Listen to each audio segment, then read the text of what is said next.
your dog and just wants to be with a family that wants to love him, doesn't, he's not into like running and going crazy. He's a puppy dog that will just hang with. Just wants his cuddles. That's right. That's it. Yeah. And so, yes, we need to find, and it's hard for senior dogs. Yeah. But I have to tell you, if you've never adopted before and you think you want a puppy, it's the best thing. It's the best thing, Tommy. I'm so sorry. We're totally out of time. We love you. Get your pet insurance from Tommy. You got this. You got the QR code right there. War Room is up next. And where's the guys?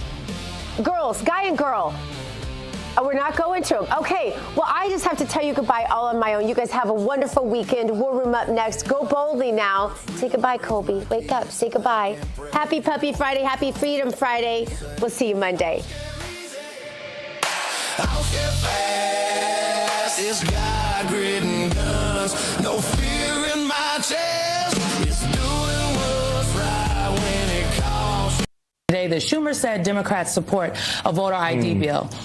Why? It's a trap. Like, the SAVE Act has nothing to do with, it's really about citizenship. And so I feel like Republicans have backed y'all into a corner, and y'all are like, yeah, now we'll do a national voter ID bill when, what in the world is that? Since when do Democrats support voter ID? Well, what I'm saying is this, it's fine. I can tell you in Nevada, we have to have a signature verification when you go vote. Which is fine. But that's not a national voter ID bill. So why a national? Are you going to vote for this if it goes to the floor? No, I am not. All right. And I will tell you why.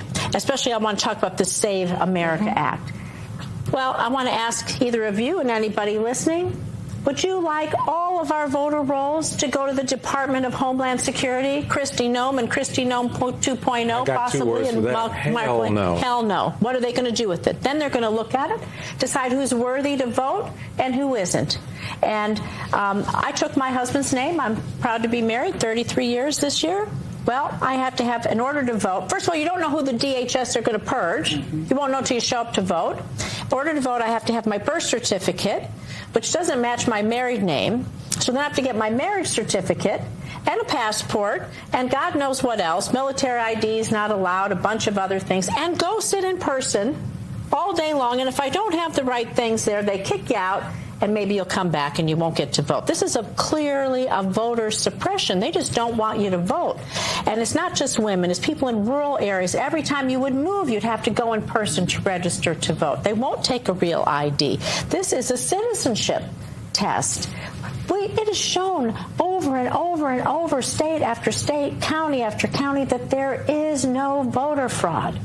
Because in the reality of it is, when they start to push back about voter fraud, Republicans just look and go, well, wait a minute, this is voter ID national. You said you like that. This isn't voter fraud. That's not what this bill is. Right. And they're lying about it. It is not what the bill is.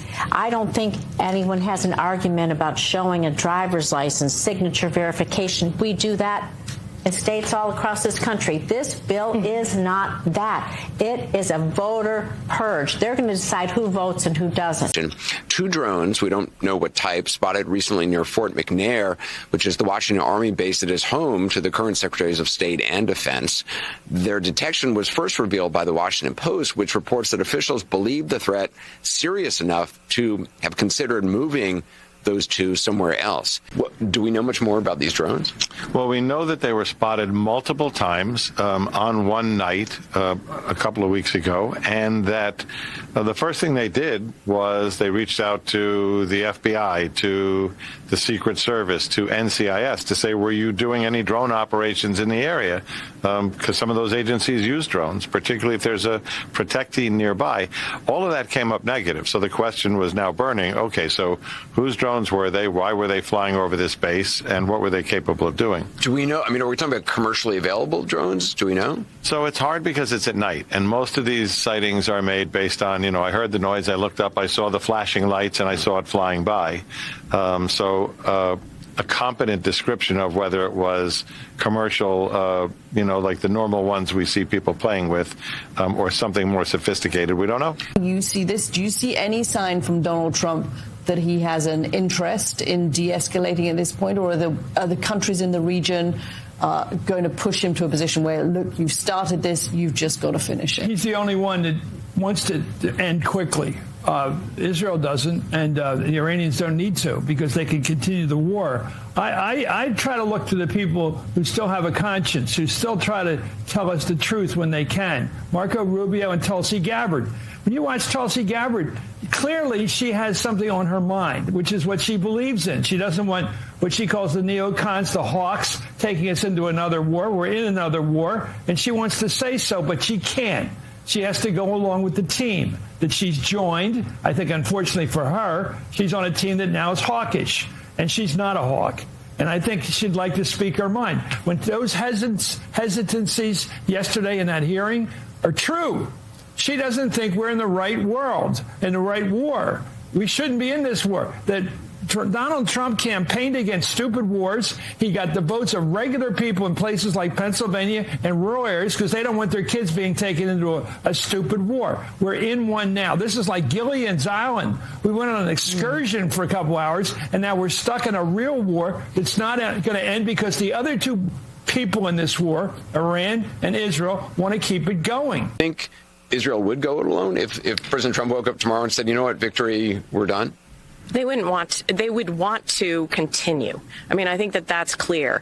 Whether we would put the screws on Israel to make them stop is a question mark in my mind. I mean, we might just let them go. But, look, what Israel wants is absolutely regime change or regime collapse. They prefer chaos to having someone in charge, and that's why they're taking out every leader they can find, which makes it kind of hard to negotiate, back to Jeremy's question. So if you want to negotiate at some point, you really can't. I don't want to ascribe too much strategy to the Trump administration, but I think they would have liked to see a positive outcome, however you define that, the fall of the regime, Iranian people getting a better new leadership, and then, prosperity and building Trump hotels across the region. In contrast, it seems very much, and we've read it from many analysts, Israeli analysts, who describe the Israeli strategy and who describe Netanyahu's thinking. In contrast, you have there a plan for what seems to be constant chaos. And I have to say that the Israeli and the Iranian vision for the region are starting to really look alike. Chaos forever, war until victory, however you define that. But I think it's important to understand that the way this all started back in the 80s, in Lebanon in 1982, when Israel invaded Lebanon and collided with the Iranian Revolution and propelled or ignited Iran's sort of regional architecture of proxy militias, etc. Israel often thinks it has attained a tactical victory or a strategic victory, but there is no diplomacy behind it. And then it creates the next iteration of the threat. It got rid of the Palestinians in Lebanon in 1982. We got Hezbollah. If Israel decides that the chaos is the way forward, and land grabs in Lebanon or in Syria on the Golan Heights are the way forward, you run the risk that you breathe life into groups like Hezbollah and others and create more of such threats to Israel, but also to the region's stability. What do you think is important for viewers to know just in the last 24 hours or so? What's going on? I think what's important for me is that this idea that we can somehow bomb these Iranians into a negotiation or into capitulation is not understanding the Iranians at all. And I think that after we hit Karg Island, we saw them step up in terms of escalation. They hit UAE's Fujairah port right here outside the Strait. They hit, refineries. And so then just, a day and a half ago, whenever it was, and we hit the Israelis hit the South Pars, right, the largest natural gas field in the world that's shared with Qatar, but the Israelis hit that. The escalation has been way another notch up, right? And they're hitting all the upstream things. This LNG plant that they hit in Qatar, it might take 3 to 5 years to fix it. This could be a huge, huge problem for us for the world. And so I just don't understand. It's like, what's the saying, where the definition of insanity is when you do the same thing and you expect a different outcome. We did Karg. They escalated. Israelis did South Pars. They escalated. This is where we're at. And I just think that we are failing to see the enemy here. Trump this year wants to win on affordability. When you spend $200 billion in addition to an already incredible national debt, on top of all of that, another $200 billion, you're going to drive up prices, not just oil prices, across the board. When you spend more money at the government, when you have GDP driving things, you're going to have inflation. You're going to have affordability problems. And this is going to be true right through. Hey, God, it's already practically April. We got an election in November. You don't think we're going to have inflation in November because of this war? And also, we're shorthanding, we're killing Iran again. Ukraine. We used to help Ukraine with the sanctions on Russia. They're gone. No more oil sanctions on Russia. So we're paying for one war by killing a chance for our friend. I think it's our friend Ukraine. In Europe. Look, we just are ending a week where he said he was shocked that Iran lashed out at the region, in spite of the fact that it was predicted that Iran would lash out at the region. We've had reporting from the Wall Street Journal that General Kane, chairman of the Joint Chiefs, warned him about closing the straits, and he brushed through the Strait of Hormuz, and he brushed through that warning. You've seen him flailing, lashing out at NATO allies, angry at them, and then saying that we don't need them. None of this communicates the calm conviction of a person who's orchestrating a plan that is going well. And but what I said in the piece is we have seen military dominance in this confrontation where the United States has been able to establish air dominance. It has been able to establish naval dominance. And what he's hoping against hope is that the military's continued success will ultimately cover for his political failures, that he will be able to force open the strait. He will be able to keep it open at minimal cost. That's what he's gambling on, and that's what he's hoping for. And yet, at the moment, there is no sign that that is imminent. We seem to be in a situation where we can achieve what we want to achieve over Iran, but Iran can achieve what it wants to achieve in the Strait, and that is not good for us. Friday, 20 March, year of our Lord 2026. We're absolutely jammed today. We are going to be going to the White House, 10:30, the Commander-in-Chief Trophy. Between the military academies, the awardee this year is the United States Naval Academy. It's a sports trophy. We'll get there. President, I'm sure, is going to say a few remarks. We're going to jump in there. I'm going to go to the White House in a moment with Neil McKay, but breaking news just as we came on, the Chuck Norris, the legendary Chuck Norris, Walker, Texas Rangers, and, of course, a icon on the right, just been announced by his family that Chuck Norris has passed away, has died at the age of 86 years old. So we'll get more on that as we get more information. But Chuck Norris, dead at 86. I want to go to Neil McCabe. Neil, you were up there yesterday. We're going to be covering Capitol Hill all day. They tried this consent to get just the voter ID part because the Democrats were starting to fade yesterday on the Save America, and we started the cold open today with the Democrats tirade against it. It's voter suppression, it's voter purging.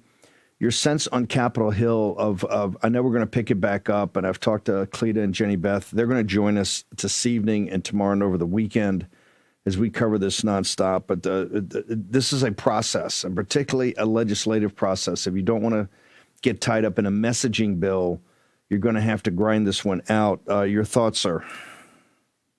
Well, there's a lot of thoughts, right? The Senate works on two things. That's consensus or exhaustion. And right now, John Thune and Senate Republicans are at the fork of the road of what they're going to do next. They don't want to hand the president a loss on a cloture bill because they don't have the 60 yet. However, they could do a quick off-ramp on the Save America Act and take up other business. That happens today at 1 o'clock. Thune is going to bring up the Homeland Security funding bill.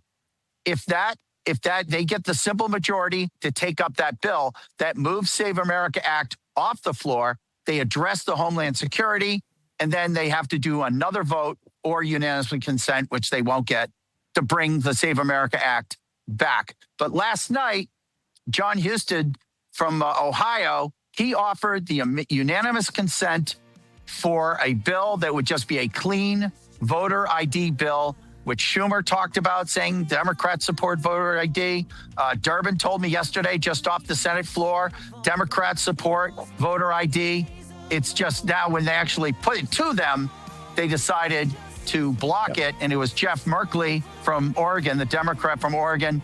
And he basically made the point that if you do voter ID with secret ballots, it means it's not a secret ballot anymore. Can we fiddle in the middle? And Houston said, no, we're not going to do that. So that's where it stood. Yeah. Hang on for a second. So they're going to take up the DHS bill today, get back on the Save America Act. Tuberville tomorrow will offer the amendments. They put up amendments to offer the amendment, no men and women's sports. We'll break it all down for you, plus the war in Iran, next in the War Room.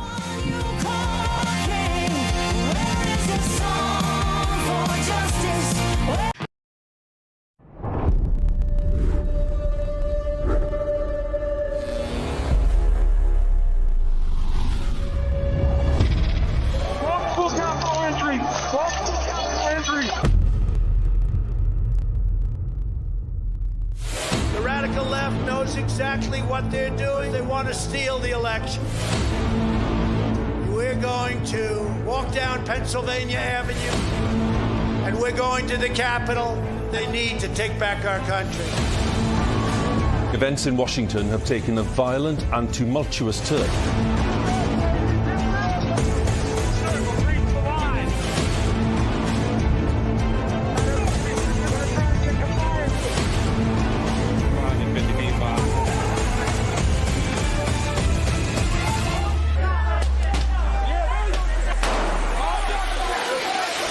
January 6th wasn't just a moment in history. For thousands of Americans, it was the moment their voices were taken. It's insurrection. They were persecuted, hunted. Seditious conspiracy. But behind prison walls, something unexpected happened. They found their voice again. Started singing the national anthem. We took it up to him at Mar-a-Lago. He goes, I'll put my voice on it. Our supporters made this go platinum. Real America's Voice is telling the real story of January 6th, like you've never seen it before. Everybody, this must be peaceful. This is not the story you were shown. I take responsibility. This is the story they live. Government entrapment scheme that this actually was. The J6 Patriots are no longer staying silent. They are speaking, they are standing, and they are telling the truth. You can't kill us. You can't beat us. Scan the QR code or visit RealAmericasVoice.com. Real America's Voice presents The Sleeping Giant. Available now.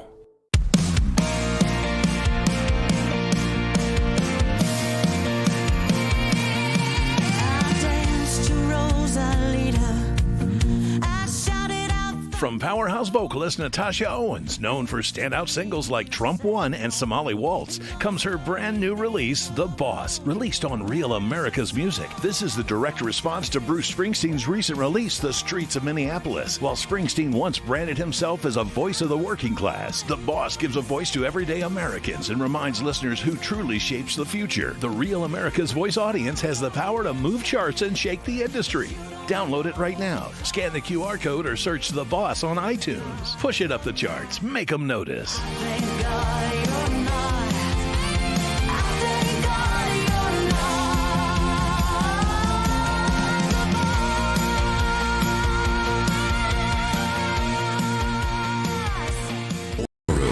Here's your host, Stephen K. Bannon. Welcome back. When we talk about these fancy schmancy terms like geopolitical risk, what do we mean? We mean war and the rumor of war. Well, we got both now. We got war and we got plenty of rumors of war. War here at home and, of course, war on foreign battlefields. Make sure you understand what it all means to be a hedge, financial hedge against that. End of the Dollar Empire, birchgold.com, promo code Bannon. Get that today. 7 free installments, an 8th free installment, hopefully by CPAC. hopefully. Or you can also get the hard copy edition of the first 7 called the Patriots Edition. Go there today. But most importantly is to talk to Philip Patrick and his team. Talk to us not about the price of gold. It's about the process, the converging forces that drive the value of gold, particularly over the long run. So make sure you check it out today. Philip Patrick and the team. John Solomon joins me. John, I mean, I don't even know where to start, but it is so complex right now and so great. You're doing such great investigative reporting. Let's start with what's happening in southern Florida with the deep, because President Trump, he's fighting a war now in the Middle East. He's also fighting a war here of the deep state, not simply from years gone by, but currently. But let's talk about what's actually happening. I know the audience sitting there going, hey, where are my arrests? Where are my perp walks, et cetera? Talk to me about Comey, Bannon, the House, South Florida, all of it, sir. Yeah, so a grand jury subpoena went to James Comey from the Miami U.S. Attorney's Office and from a grand jury that is currently in Fort Pierce, Florida, being supervised by Judge Eileen Cannon. That means that Comey's coming in and being asked to be a witness, not about things he testified to that are in dispute and that he may have perjured himself, and that's certainly the allegation on the referrals against him, but rather to talk about what he knows about the intelligence community assessment that was the last thing Barack Obama did to try to hang another Russian shingle on Donald Trump's home as Barack Obama was leaving office. That's the assessment that said that the intelligence community assesses that Vladimir Putin tried to help Donald Trump win the election. We now know most of the experts in the community disagreed with that assessment, and the only way they got to it was by sneaking in the then already discredited Steele dossier and then using it to pin that part on there. Brennan has always said he didn't want the dossier in the air and that he didn't rely on it. That evidence seems to be, or that testimony, those comments seem to be at odds with the evidence. And so James Comey would know whether the CIA was asked or was bugging him to send over the Steele dossier so they could make this conclusion. He becomes a critical witness. You could potentially have James Comey be a hostile witness against John Brennan in any indictment. Meanwhile, federal officials tell me that the House Intelligence Committee is going to schedule a vote next week to vote out and send to the grand jury, send to the prosecutors, its contacts with John Brennan over the years, so that all of those testimonies and private briefings can be viewed by grand jurors to see when and how and what Brennan said over the years about various issues that are now tied up in the weaponization. At the end of the day, this part of the case, which is only a small part of the case, is looking at one element of the intelligence community being politically weaponized. In other words, did the intelligence community in late 16 and early 17 put its political viewpoints ahead of its country by declaring Donald Trump was being aided by Russia in the absence of such evidence because they wanted to create a political narrative that would hurt Donald Trump? Now, that's directly connected to the second issue we've been talking about the last week, which was, did that same intelligence community 4 years later in another election and in the aftermath of another election once again put politics before country by trying to keep secret from President Trump, from the Congress, from the American public, evidence it had that multiple states' voter data registration had been penetrated and obtained and analyzed by China.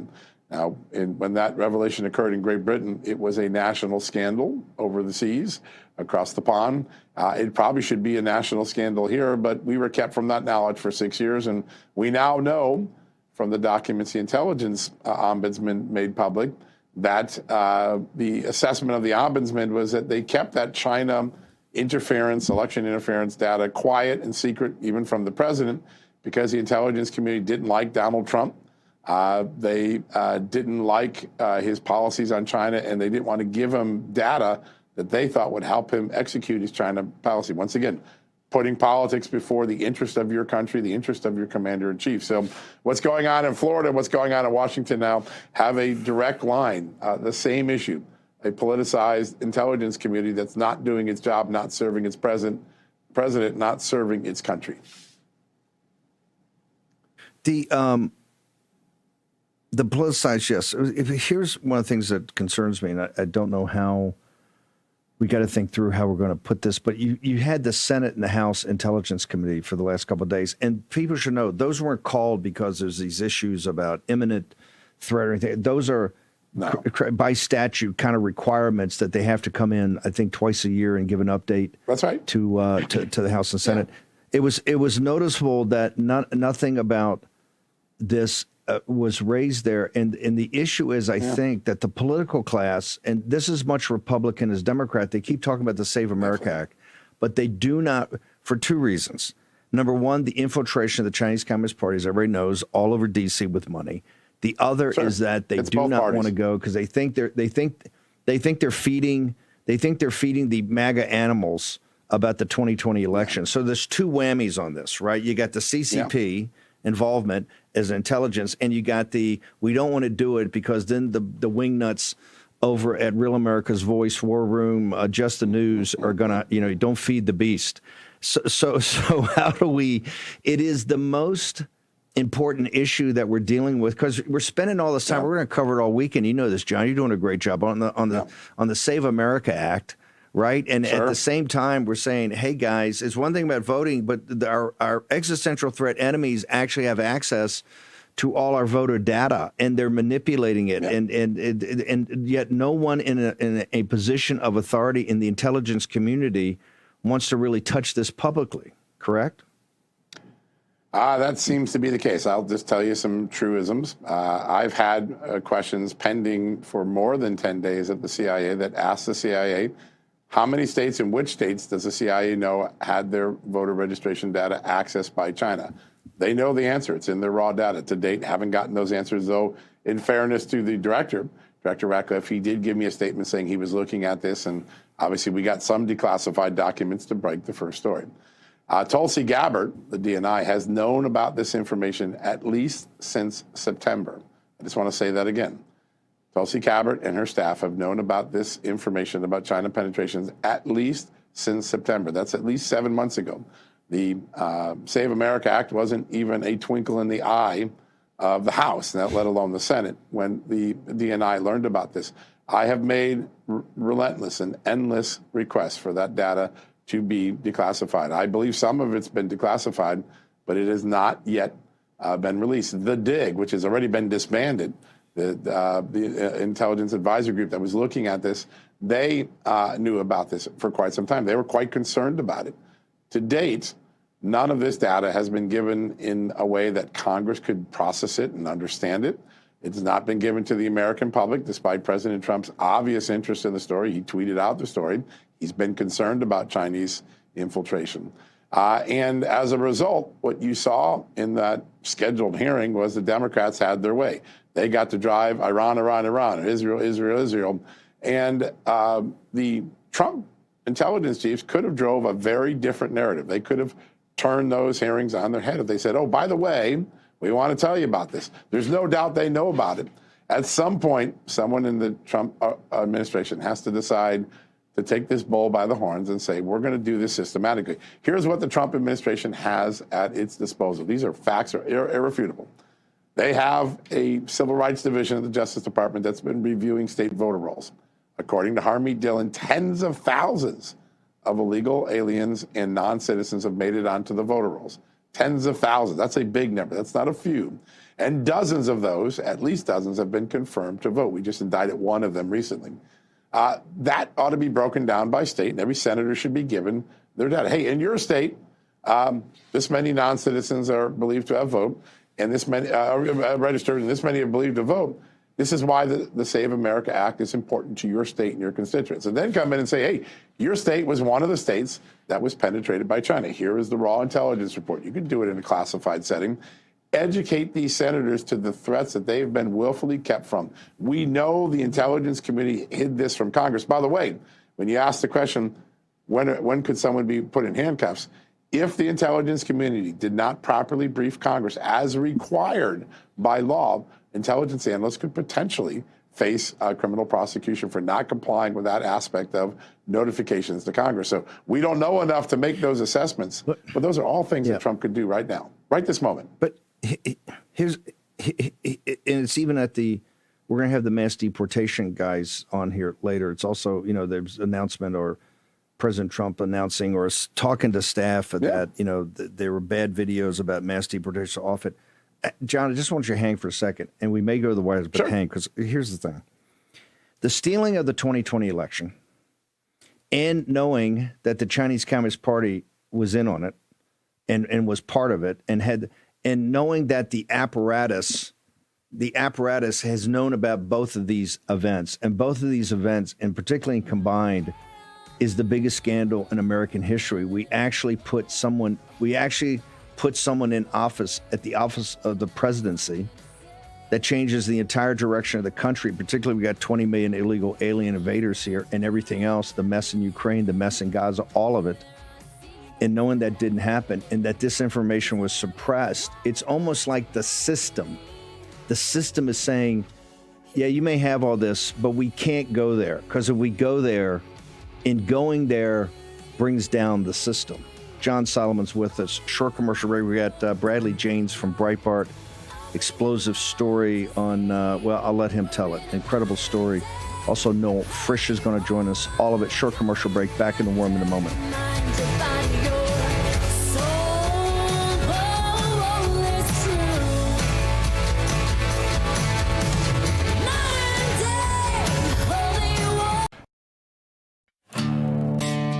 America, it's time to make some noise. Scan the QR code right now and download the new song God, Grit, and Guns by the Truth Bombers. Or search for it on iTunes and download it today. In a world filled with chaos and uncertainty, this song is a reminder of something stronger, America's grit, faith, and fortitude. From the label that brought you The Boss, Anthem of the Free, and Somali Waltz, comes the next anthem, God, Grit, and Guns by the Truth Bombers. Scan the QR code and download it now. It's God, grit, and guns. God, grit, and guns. God, grit, and guns. To our enemies, FAFO. God, grit, and guns.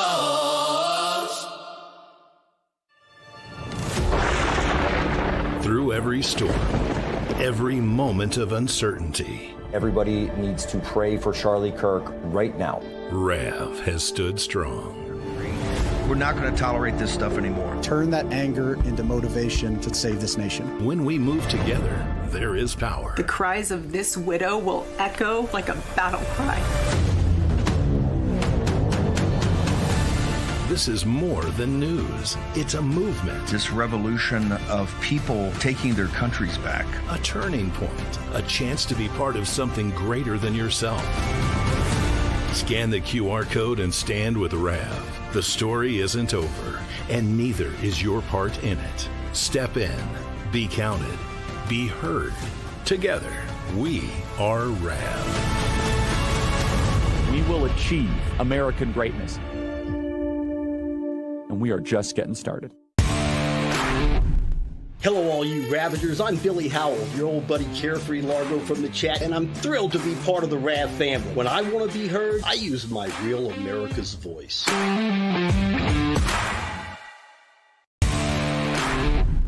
Hi, this is Chris from Wisconsin, and I love Real America's Voice because we have great news and a great chat family. God bless all of you.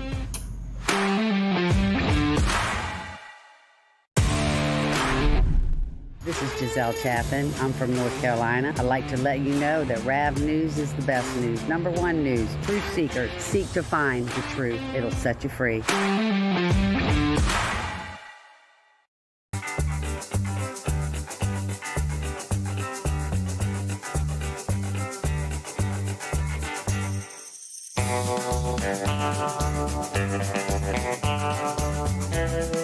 War Room. Here's your host, Stephen K. Bannon. This is one of the reasons we're covering the Save America Act so closely, because in the next 100 days, let's just set the war aside for a second. I know you can't, but let's just set it aside for a second. In the next 100 days, with this information about the war against the deep state, we're either going to see a path forward or we're not, John. My belief, and the reason is that this cuts to the heart, combined with Bannon and Comey and everything. This cuts to the heart of who controls this country. Do the people through a constitutional republic as set up by our founders, or does some apparatus that has come about since basically, let's say, the First or Second World War, that now just sees presidents as people passing through, and they run the deal. Yep. Your investigative reporting has been. We've brought the receipts. Now are we going to actually get a hearing? I don't necessarily mean a congressional hearing, but we're actually going to be before the nation, get a hearing on those receipts, sir. Yeah, that's a great question. I will say that in the last 24 hours, Senator Ron Johnson, who chairs the most powerful investigative body in the Senate, the Permanent Subcommittee on Investigations, he has called for the president to immediately declassify all remaining information on this and get this to the American public. That is a very powerful voice. Ron John is very close to the president, been very supportive. He's a rational voice, a CEO sort of mentality, just get it done.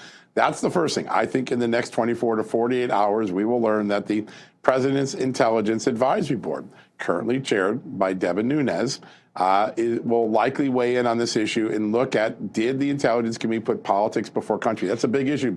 We just saw the PAB have a very profound effect. It forced the CIA to retract 19 woke, politicized, non-based in intelligence assessments that were made during the Obama-Biden years.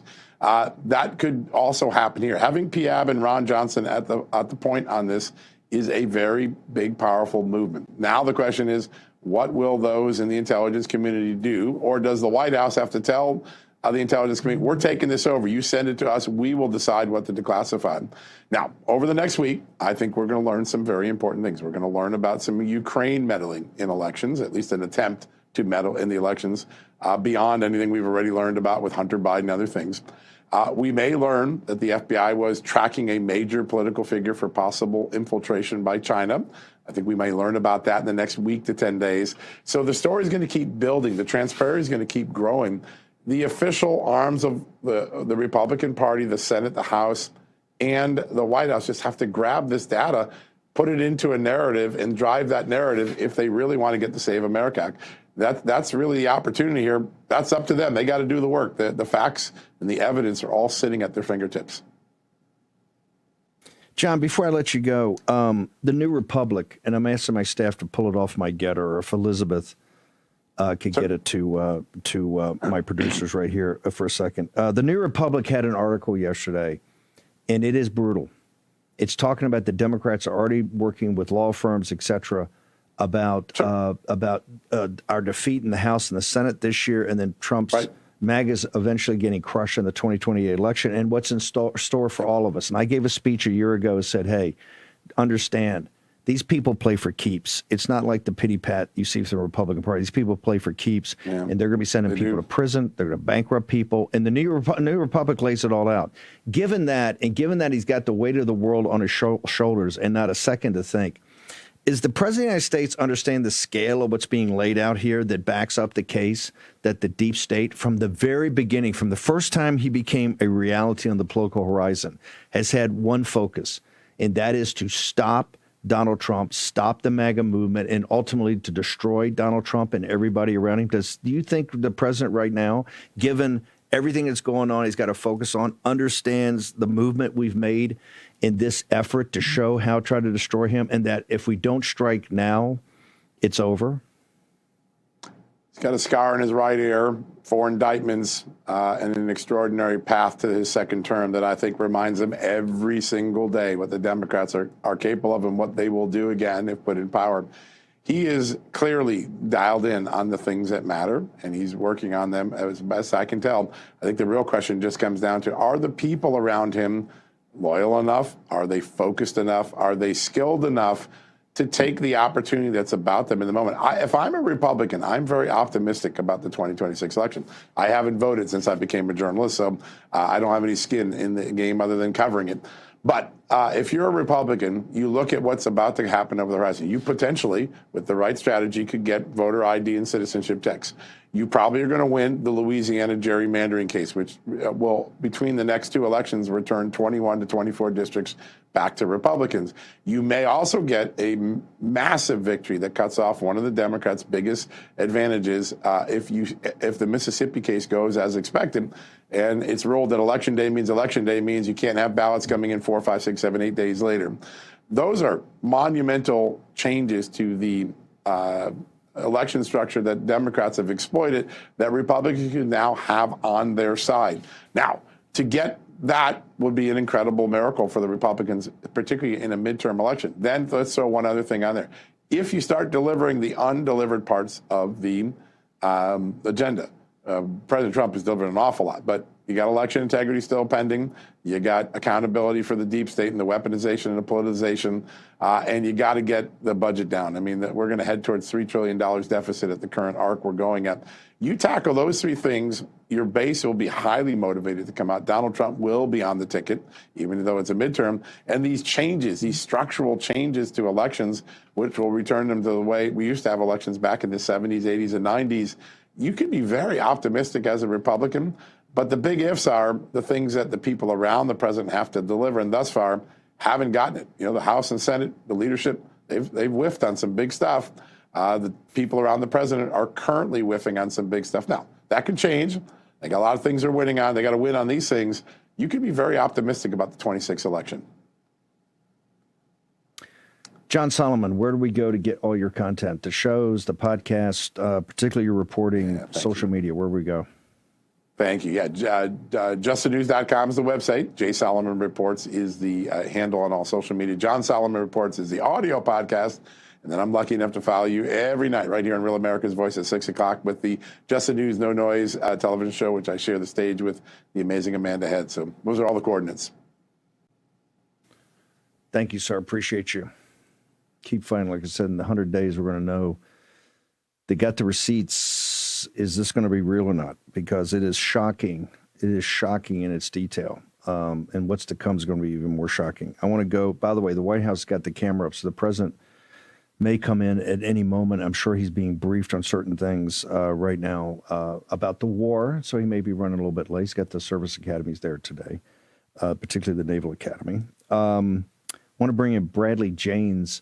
Bradley, the headline of this, and the reason I'm doing this and the timing is so perfect, I am going to have some people here to talk about Lindsey Graham's political, because we play Lindsey Graham's clips every day, and you know, it's almost surreal. It's like he's playing a character, and so that's one of the reasons we play it, and it just drives people crazy. And we can't understand why the people in South Carolina, the good folks there that are the beating heart of MAGA, support this.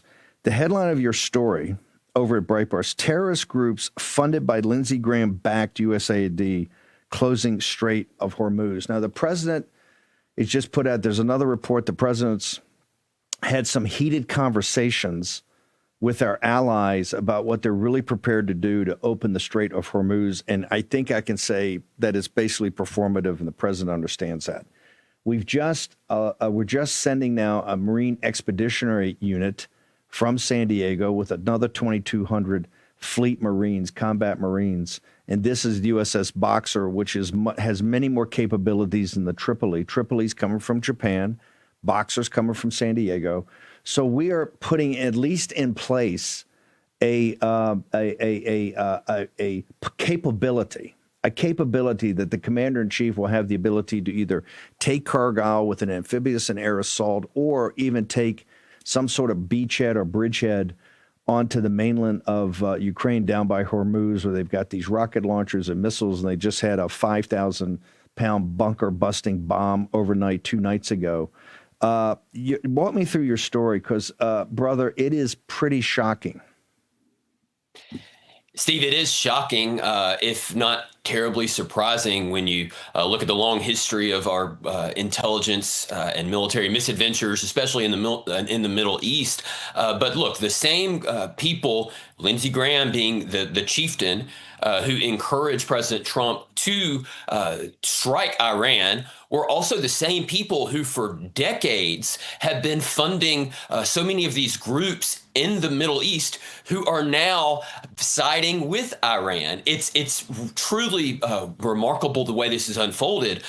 There have been millions of dollars that have come from American taxpayers and ended up in the coffers of Hamas, most of it through USAID. Lindsey Graham, going back to 15 years and more, has been the largest, the greatest champion, self-proclaimed champion of USAID in the Republican Party. That money ended up in terror groups that were in this Iranian terror network, and now they are responsible or certainly contributing to closing the Strait of Hormuz, which is causing trouble not just for the same American taxpayers who were funding Hamas, but all over the globe. It's remarkable the way this is unfolded. And it also, I think this is important, it raises questions on the status, the capabilities of the president's advisors in the Republican Party. And it sends a very strong message that Republicans have a long way to go until they get the kind of elected representation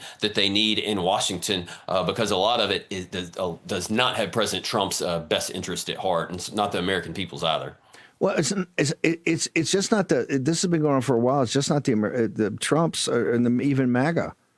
It's like, what the hell are we doing here? USAID is presented when Marco and even Elon and the Doge guys, but then Russ Vought over at OMB and Marco, when they started talking about USAID, these programs don't work. This has been a slush fund. Now we find out the money's been used to suppress conservative voices, right-wing voices. They've been suppressed. People that are anti-globalists has been used in Ukraine. It's a slush fund for the CIA and paramilitary activity. And I want to be specific here, Lindsey. I mean, it's almost like Lindsey Graham thinks this is like Charlie Wilson's War. And I know that was done. The book is much more serious than the movie. The movie's done as kind of a tongue-in-cheek, like maybe black comedy. There was nothing funny about what Charlie Wilson was doing. And for some of the good he did, and definitely there was some good there, the damage was also quite, the blowback and what happened there was quite serious. And this is what is very analogous. You get these guys that think they're Lawrence of Arabia, right, which is really Lindsey Graham. And, they're all over the map. He's talking about, perpetuity defense agreements with Saudi Arabia.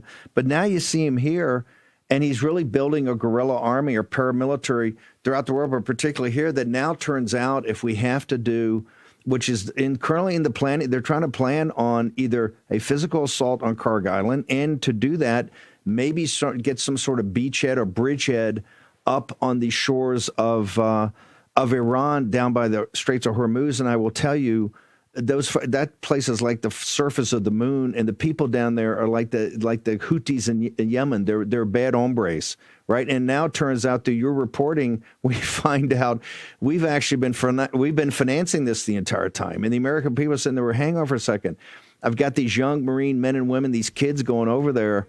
And it turns out that this whole mess, and I think this is why the people are so disgusted by the whole thing, because it's always hide the football. Right, you never really know who's on what side, who's paying for what, and I think taxpayers are sitting there going, "I'm just getting a $200 billion bill in addition to a $1.2 trillion, defense budget. I get a $200 billion butcher's bill here, and now I'm finding out that we're financing bad guys." Bradley, hang around. Bradley James from Breitbart on the other side. America, it's time to make some noise. Scan the QR code right now and download the new song God, Grit, and Guns by the Truth Bombers. Or search for it on iTunes and download it today. In a world filled with chaos and uncertainty, this song is a reminder of something stronger, America's grit, faith, and fortitude. From the label that brought you The Boss, Anthem of the Free, and Somali Waltz, comes the next anthem, God, Grit, and Guns by the Truth Bombers. Scan the QR code and download it now. It's God, grit, and guns. God, grit, and guns.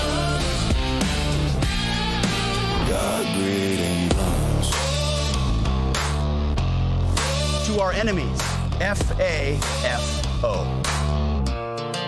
God, grit, and guns. Through every storm, every moment of uncertainty, everybody needs to pray for Charlie Kirk right now. Rav has stood strong. We're not going to tolerate this stuff anymore. Turn that anger into motivation to save this nation. When we move together, there is power. The cries of this widow will echo like a battle cry. This is more than news. It's a movement. This revolution of people taking their countries back. A turning point. A chance to be part of something greater than yourself. Scan the QR code and stand with Rav. The story isn't over, and neither is your part in it. Step in, be counted, be heard. Together, we are Rav. We will achieve American greatness. And we are just getting started. Hello, all you Ravagers. I'm Billy Howell, your old buddy Carefree Largo from the chat, and I'm thrilled to be part of the Rav family. When I want to be heard, I use my real America's voice.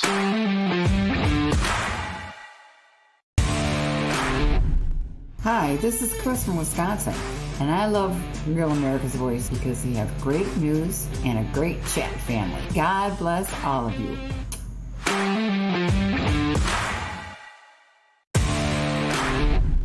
This is Giselle Chaffin. I'm from North Carolina. I'd like to let you know that Rav News is the best news. Number one news. Truth seekers seek to find the truth. It'll set you free.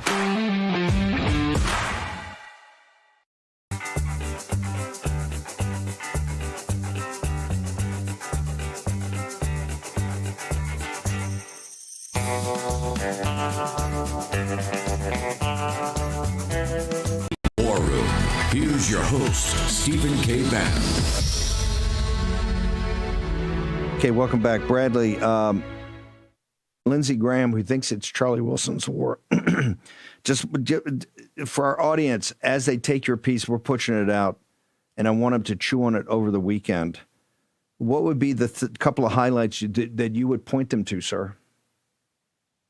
Well, just one example, there's a group, and this is the way these NGOs work. There's an NGO in Gaza called like the Bayadir Association for Environment or something. That's how they are structured or named so that they seem not so nefarious. But since 2016, there was almost $1 million in USAID fund that we know about that went to them, even though they're openly hosting and throwing parties with leading figures of Hamas. That money is going to Hamas. Meanwhile, what's Hamas doing?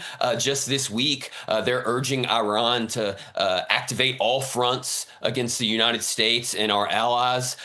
They are urging terrorist organizations, others, to activate against America and its interest. They're helping to embolden Iran, knowing that Iran has allies in the region. And what's Iran doing just as recently as today? They're saying that they need to bring this fight across the globe and expand it beyond the Middle East. Sure sounds like terrorism to me. Meanwhile, they're continuing to attempt to stockpile these missiles, and they're all doing this with American taxpayer money coming from groups that were advocated for by Lindsey Graham. Meanwhile, I asked his office if they could point to any instances of Lindsey Graham cheerleading or trying to generate any oversight at all over USAID, particularly as it related to their money going to these terrorist groups, and I didn't get a response. That's not a good sign. Bradley, where did they go to get this piece over at Breitbart? Great reporting. And where they follow you on social media? Because I'm sure this is a story that's, as we say in the business, developing. Steve, I think we've just scratched the surface with it. You can find me on X or Twitter at Bradley AJ.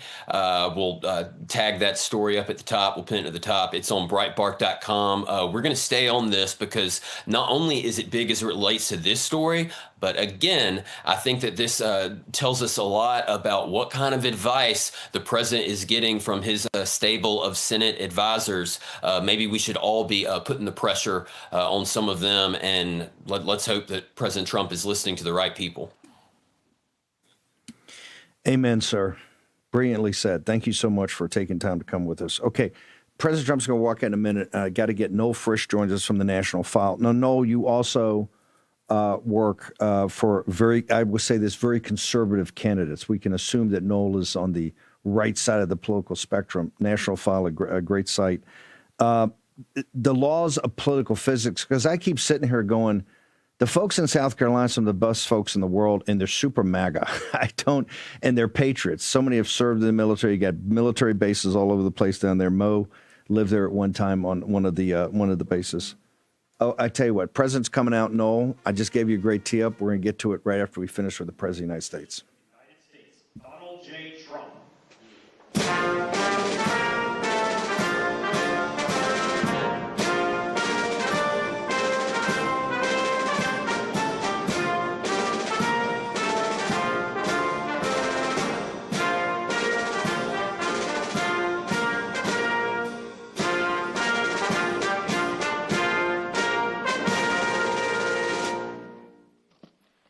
Thank you very much. Please. Thank you. I want to begin by just saying we're doing extremely well in Iran. The difference between them and us is they had a Navy 2 weeks ago. They have no Navy anymore. It's all at the bottom of the sea. 58 ships knocked down in 2 days. And we have the greatest Navy anywhere in the world. It's not even close. But we are doing really well. We're not going to let them have nuclear weapons, because if they had them, they'd use them, and we're not going to let that happen. Should have been done a long time ago by other presidents. So it's an honor to be here. This is fun.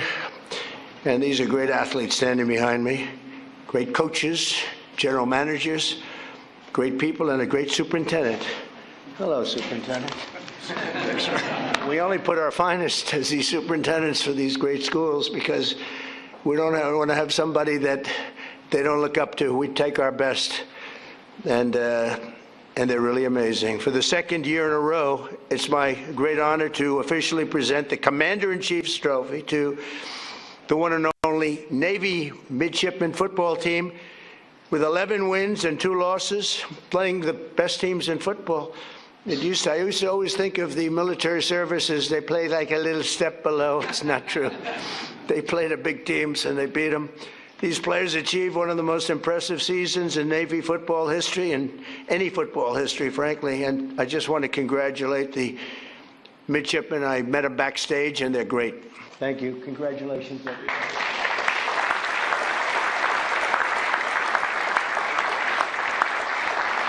You know, when I mentioned the Navy that we just destroyed, I said, are they good ships? Yeah, they're great ships. Then I said, why didn't we save them? We could have used them ourselves. They said the difference was they didn't know how to use them. Right, General? They didn't know how to use them. They had no idea. But I want to recognize Navy Athletic Director Michael Kelly, who has just done an incredible job. Thank you very much. He looks like a Kelly. He's definitely a Kelly. Along with head coach Brian Newberry, fantastic coach, Brian. He's off to the second best start for any football coach in school history. What's second? Who's first? It's pretty good. That must have been a Roger Staubach here, maybe, or something. Because I tell you what, I got to watch Roger Staubach, and he was something. He was like, I had to say, I've said it, and some people were insulted by it, but it was like a man playing with children. He would single-handedly win those games. It was incredible. Thanks as well to your superintendent, Lieutenant General Michael Borg-Schulte, who is an accomplished Navy linebacker, a very good one, back in the day. We're also pleased to be joined by Secretary of War Pete Hegseth. Now, I don't know if Pete's here because I actually told him he had an option, be in the sit room, you know, the famous situation, or be up here. And if it's okay, I told him, but I think he has 2 very beautiful sons up here, to the best, Boone and Jackson. Are you 2 guys? Well, I told your father, just be in the situation room. We're okay with that, right? I think so, right, Coach? Coach, I think you're okay. So Boone and Jackson, someday you'll be on this team maybe, right? Would you be on Navy, Army, Air Force? Which one? Take Navy. Just say Navy, okay. I don't want to get them in trouble. and your father's doing a fantastic job. And also the chairman of the Joint Chiefs of Staff, Dan Kane. So Dan is unbelievable, and I picked him for a reason, because I was told it would take 5 years to beat ISIS by our television generals. You know, there's a big difference between generals, just like there is between coaches and everything else. They said, sir, 5 years, and I went to Iraq because I didn't understand why 5 years, and I met this general, and his name was Dan Kane. I said, what's your name? He said, Raisin, sir. I said, really, Raisin? What is that? Raisin? Oh, it's just my nickname, sir. What's your last name? Kane. I said, your name's Raisin Kane? I love you. You're the guy I'm looking for. And it turned out to be right. So they told me it was going to take 4 to 5 years to knock out ISIS. And now I'm in Iraq. I come down, I meet him, some other generals. He was a boss. And I said, how long would it take for you to knock out ISIS? He said, 4 weeks, sir. I said, 4 weeks? They tell me 4 years, maybe 5. He said, well, whatever they want, sir. They're the boss. I'm just here. But you can do it in 4 weeks, sir. And you'll have time left over. I said, you got to be kidding. And he explained, and we went through a whole big thing. Well, nobody in this room would be bored by it. Actually, you'd like to hear every word. I'll tell you every word of it. But bottom line, I said, let me go back. But as I'm leaving, it was very interesting. I'm walking down the stairs, long fight. I had to turn off the lights after spending trillions of dollars. You had to turn the lights off in the plane because you didn't want to be spotted by the enemy. This was something. So we land. And he said, sir, would you like to rest for a while before we have a meeting? I said, I don't have to rest. My name's not Biden. I'm not resting. And we had great meetings. And then I got back on the plane. I said to him, so General, you say 4 weeks. We mean that, right? 4 weeks, sir, and you'll have time left over. He said, I'll call you on Monday when I get back. And I called him. I said, you still feel that way, General? He said, yes, sir. And I let him do it. He did it in less than 4 weeks. He defeated ISIS. It was amazing. What a difference. You know, I always say, what a difference the president makes. The border. They said, it can't be done without Congress. It will take years. We did it in about 3 weeks. We have a border that's now 9 months in a row. Nobody's come into our country illegally. I'm not even sure if that could be right. But the Democrats keep the stats. So they say, they have 0 people came in through our border. You see it, right? And I said, the president makes a big difference. Well, the generals make a big difference too. But I told him, I said, Dan, if you don't mind, stay in the Situation Room and you watch all those attacks that we're hitting those guys with. And they don't know what's happening. Their Navy's gone, their Air Force is gone, their anti-aircraft is all gone, it's all gone, their radar is all gone, their leaders are all gone, the next set of leaders are all gone, and the next set of leaders are mostly gone, and now nobody wants to be a leader over there anymore. We're having a hard time. We want to talk to them, and there's nobody to talk to. We have nobody to talk to, and you know what? We like it that way. And we have many other distinguished members of the United States military, but I want to tell you, Hegseth is doing a great job, and Raisin Kane is doing a great job, as good as anybody's ever seen. Don't forget, we had Venezuela. That was the beginning where people started to see the talent. I rebuilt the military and built it, frankly, including Space Force, but I rebuilt the military in my first term. I didn't think I'd be using it this much, but I'm glad I rebuilt it, because we can't let these lunatics have nuclear weapons, because they were going to use them. They'd use them fast. One of the ways you know that is when this whole thing started, they started shooting missiles all over the Middle East at countries that were basically not involved, because they wanted to take over the Middle East. And if they had a nuclear weapon, they would have used it. The only question would have been the first hour or the first day. That's the only question. They would have used it. And if they can use a nuclear weapon, the world would have been in big trouble. We had to stop. It should have been done long ago. I also want to thank FCC Chairman Brendan Carr, perhaps the most powerful man in this room. You are doing some job. He's trying to keep the fake news. He's trying to make the fake news real and respect it again, which is not an easy job, but you're doing a really amazing job. First time that's happened in 25 years. So I congratulate you and everybody in the room. Everybody in this whole country is watching what you're doing, and we appreciate it. when a man can get elected in a landslide, winning think of it, 7 swing states, win them all.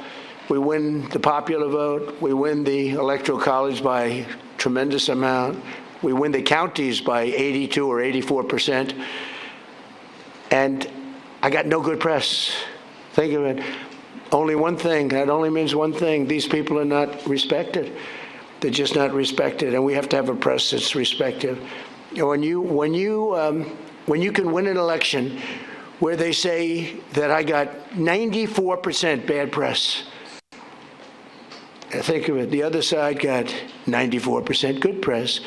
When they can get 94% and you win in a landslide, that means the press is not respected. People have no confidence in. So you're doing a fantastic job. Senators Todd Young and Dan Sullivan, great senators, wherever you may be. You're here someplace. Where are you? Hello, fellas. Good senators. Great guys. And Representatives Ronnie Jackson, White House doctor. He served 3 presidents. He said he had Barack Hussein Obama. Have you heard of Barack Hussein Obama? You had Obama. I didn't want to talk about Biden, but he said, and you had Bush. You had young Bush, I call him, young Bush. I was not a fan, but that's all right. But the press asked him, who was the healthiest of the 3? Doc Ronnie. Stand up, Doc Ronnie. There's a big deal. Took a lot of heat for this. They said, no, most guys would say, well, we don't want to talk about that. They said, who's the healthiest of the 3? He said, President Donald J. Trump by far. If he didn't eat junk food, he'd live to 200 years old, he said. And I love this guy. And he then left and he ran. He was an admiral. And he then left and he was a White House doctor, a very respected one. He saved a lot of lives. He was a great doctor. People don't realize that. And he then left and he said, sir, I'd like to run for Congress. I said, you've never done it before. You won't be able to pull it off. In a very, very all-Trump district, there were 28 people running. Man was retiring. He's been there for years. And I said, Ron, I don't know. It's going to be tough, but we'll try it, right? And we got him in. He blew him away. There was one man that was favored. He was a rhino. He was favored to win easily. And we wiped him out, right, Ron? And he's been a congressman. He's one of the most popular people in Congress. But I don't care about that. I just care that he was my doctor, and he said I'm the healthiest human being. He said, Ronnie, am I healthier than these guys back here? Yes, sir. Okay. All right. See, this is why I like him. Also with Ronnie is Derek Van Orden, a fantastic guy, and members of the Naval Academy's Board of Visitors. Sean Spicer, who's gone on to great things, and Walt Nuda. Where's Walt? Walt's become a very famous guy. He works with me, and he does a great job. Great, loyal, incredible person. And Sean Spicer, where's Sean? Where's Sean? Great job, and he's got a very successful television career going. What the hell do I get out of it? Well, you know what I get? Nice statements. That's what I get out of it, right? Yes, sir. 100%. It's great. You've done great. Thank you very much. Congratulations. Those are really the people that are very much in charge of making everything work at the Academy. And the other academies, separate groups, a very important position. For the Navy midshipmen, 2025 was truly a season for the ages. You didn't just win the Commander-in-Chief's trophy, you made history as one of the greatest teams to ever wear the proud uniform of Navy football. Some uniform. The teams have gotten so good in the schools that I was able to get, and we're pushing it very hard to make it permanent, a military academy deferment policy. So, because you have some people here, you know, when I went on the field and I threw up a coin, I'm standing next to these guys. They were monsters. They said, look at the size of these guys. I thought they were supposed to be smaller. I thought you had sort of restrictions on size, you know? We got rid of that because some of these guys were extremely large. And we have the NFL teams here also. When whoever wins the Super Bowl, they come. The baseball teams, we had the Dodgers, we have them all.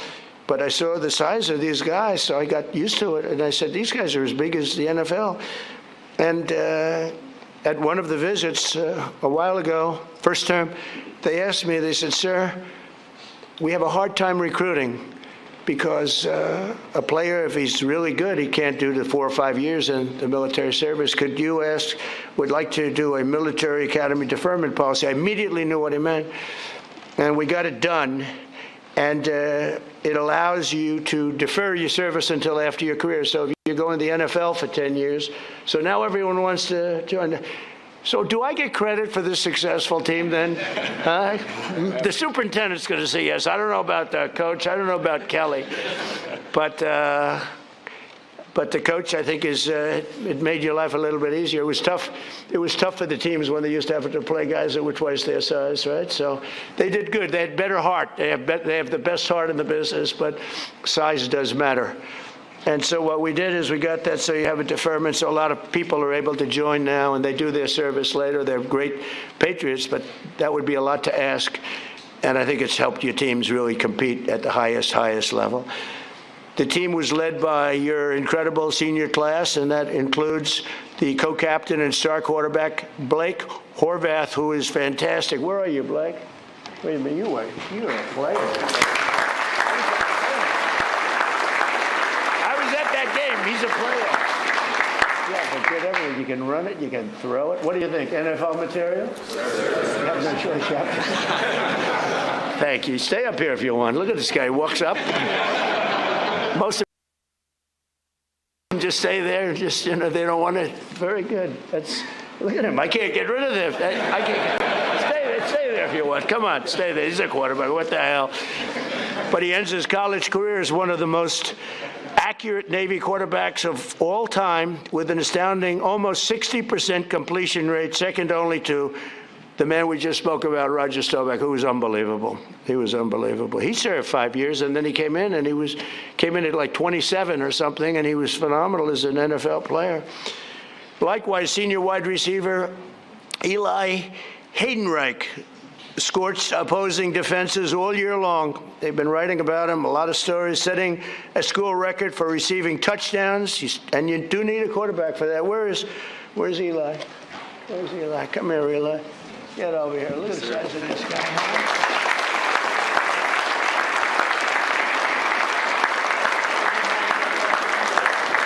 They're all saying he's got NFL.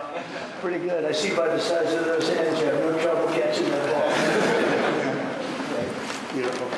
And we're going to bring them down to the Oval Office.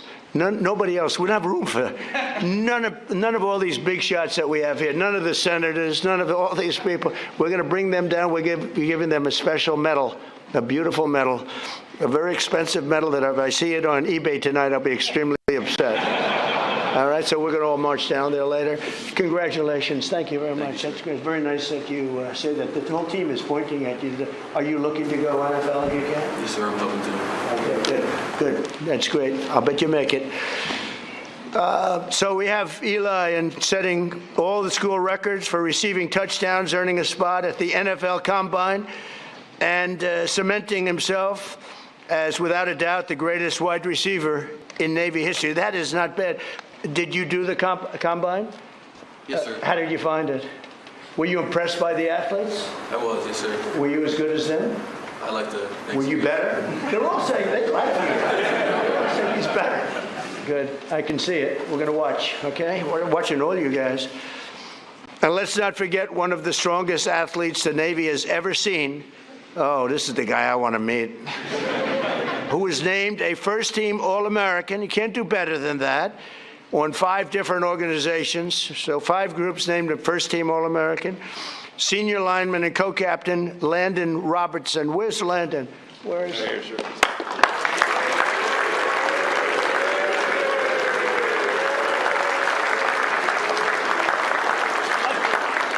His arms are like steel. It just hurt my head. I hit his muscle. It's like steel. Do you think I can take him in a fight? Thank you. Congratulations. That's fantastic.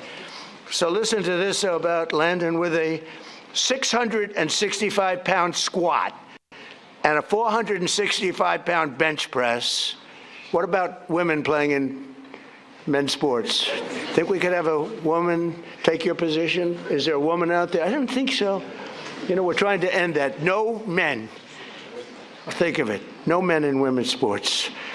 Maybe I'll put Landon in women's sports for a little while. How ridiculous. I mean, you know, they say that's an 80-20 issue. No.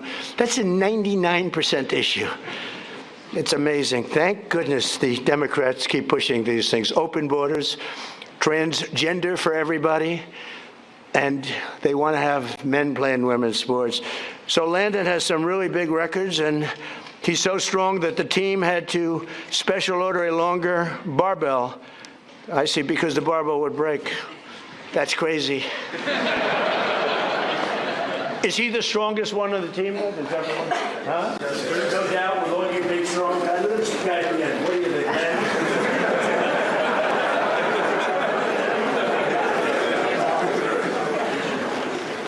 So thank you very much. We have a lot of fun at these things. I love sports, and I love athletics, and I love competition. And these guys are champions. But perhaps no single player better represents the heart and soul of this team than your 5'9", 174. I love those guys. Those guys that are a little smaller than you're supposed to be, but they have a bigger heart than everybody on the team, right? And the other team, too.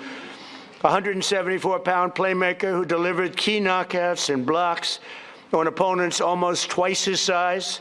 Senior Brandon Chapman. Brandon plays selfless, relentless football. I got this from his coach. As he likes to say, quote, here's a quote, "The way I look at it, the fight's not over until I win." That's it, right? Just keep going. And that's really the spirit of the Navy and our great sailors. Where are you, Brandon? Yes, sir.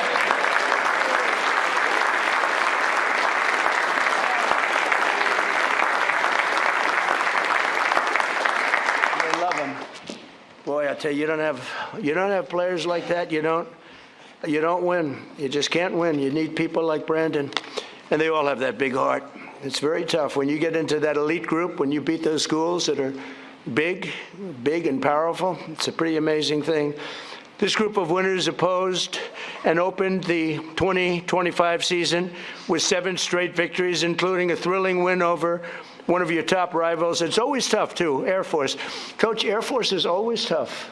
What is that? I mean, they're always tough. You beat them, but they always seem to have a good record, and they always seem to do well, right? But no problem with this team, right? What was the score you won by, Coach? Was it a close game or not that close? I won by 3. 1 by 3. You won a couple of close ones, but you won. Doesn't really matter as long as you win, right? So that's great, Coach. But as every Navy football player knows, you don't make it to the White House unless you also triumph over Army on that second Saturday of December, which is the whole deal. I was at that game. It was amazing. It was an amazing game. The spirit. And I have to say, they introduced Trump, the place went crazy.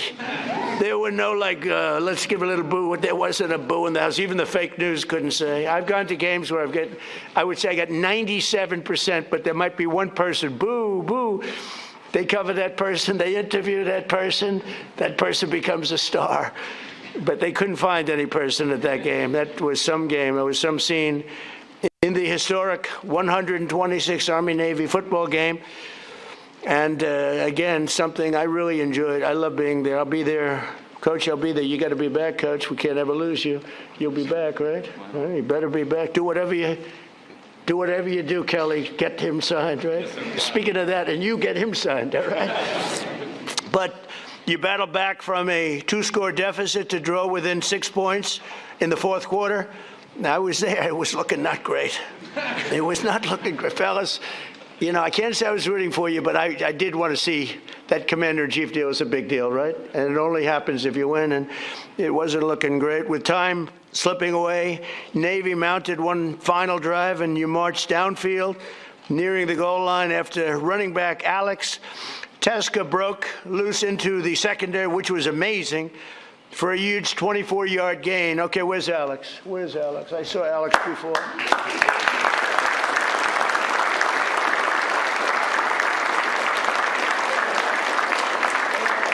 Thank goodness. Thank goodness. That was fantastic. I watched that because it was not looking good. After you did that, the momentum shifted, right, Coach? The coach was saying, I think I don't know, I got a problem. And then he did that. We all felt good. That's great. Congratulations. That's beautiful. That's amazing. So Alex did his job, and he did a fantastic job.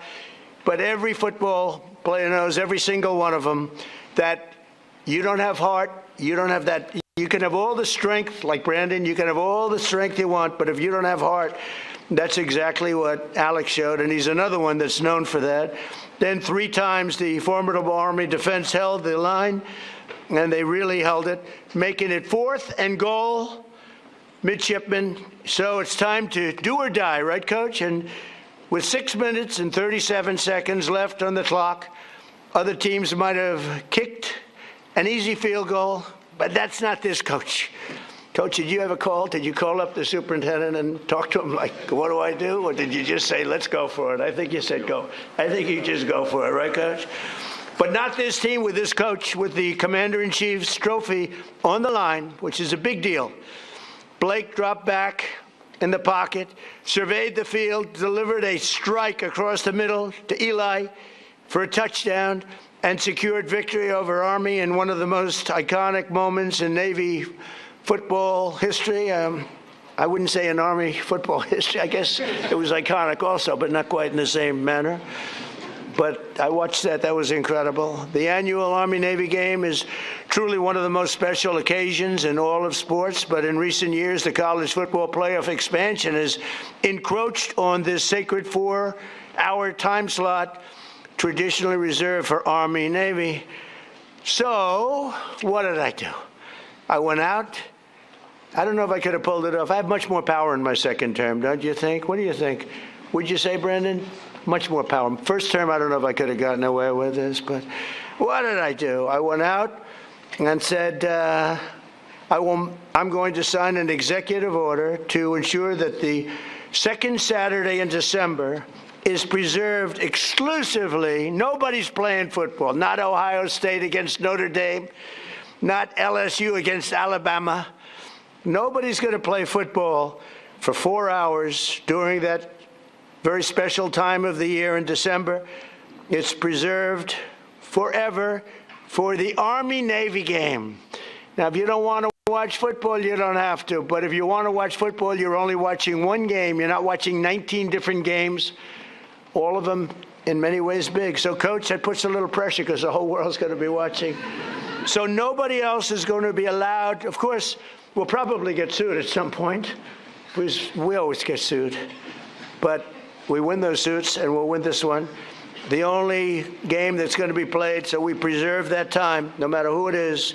You're playing the Army-Navy game. It keeps it special. We like it, right? Are you okay with it? Huh?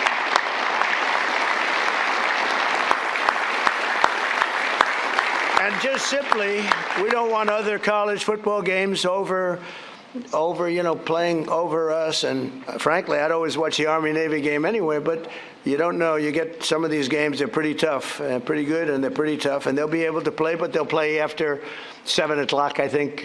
We brought it all the way up to 7 o'clock, so that should give you plenty of time, even if you have a little overtime stuff. So it's great. It's just an honor to do, because it's such an important tradition of our country. It's beyond football, actually. It's a tradition of our country. In 2 short months, the 28 seniors on this team will be commissioned as officers in the greatest military the world has ever seen. We're the greatest military in the world, the strongest, the greatest, and we're proving that when you can take Venezuela in a matter of minutes, put somebody on a helicopter that was well guarded with thousands of people with iron doors. Those doors were like plastic. The United States Navy, the Marines, the whole military, we have the greatest in the world. I was so proud of what I did. And I always loved Space Force because that was my baby. That has never happened. That hasn't happened in 81 years, a new force. And it hadn't happened. And I think we all agree that Space Force has become, you think, right? Very important to the success that we're having even now. Over the past few weeks, the world has seen the true strength and might of our sailors and aviators as they fought in one of the most complex and successful military operations of all time against the Iranian regime. And it's amazing. It's not, I don't want to get too crazy here. Not a contest. It's not even a contest. they do whatever they want. They can't. They had a lot of great equipment, Russian equipment, Chinese equipment. They had plenty of money. That equipment was useless against us. Useless. No force on earth can beat the American sailors or the American military. We're the strongest in the world by far. To those standing behind me who will soon be joining these missions, I say, sail fast, stay strong, and go Navy. And I just want to congratulate again this incredible team on the win of this trophy. It's not often that this trophy gets presented. You have to have a very special year to get it. And I'm going to sign the executive order right now and then invite Coach Newberry up to say a few words and talk about what a great team and what great individuals they are. So, Coach, I'll sign and then you take over, okay? Thank you very much.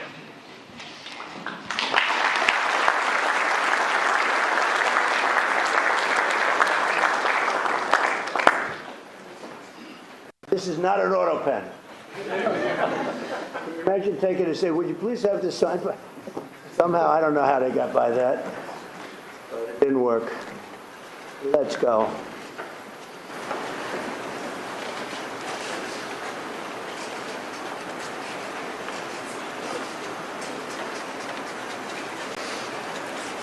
All right, it's a good one. We rate them. That's close to a 10, maybe a 10. See, fellas, so you can see it first. That's pretty good, right?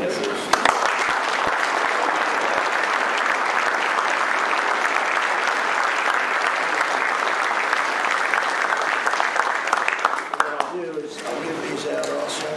We'll pass them around. If you're going to get them down to the office, you're going to get that out if I mistake that.